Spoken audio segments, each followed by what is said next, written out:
Ngayong linggo sa programang Kapuso Mo Jessica Soho ay makikilala natin ng isang lolo na 64 years old na mula pa sa Cagayan Valley, 5 taon nang mag-isang naninirahan sa loob ng isang kuweba. Ayon sa kanyang istorya, kaya talaga ako nagpunta dito sa kuweba ay dahil binagyo yung kubo ko. Hindi na maganda yung kinahinatnan ng bubong. Naisip ko mas maganda na siguro dito kasi hindi na kailangan magbubong. Nung pumano yung una kong asawa, nagdesisyon na akong dito na tumira. Mag-isa na lamang ako ngayon.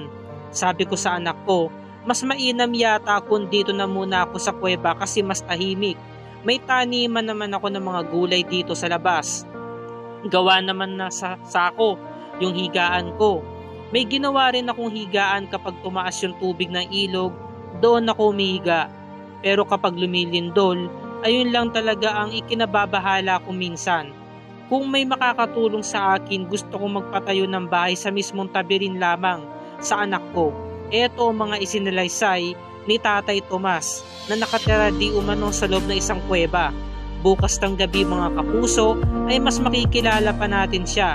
Sana maraming mga kapuso natin sa buong panig ng mundo ang tumulong kay Tatay Tomas. Sabay-sabay nating pakatunghayan ang kanyang istorya bukas ng gabi mga kapuso.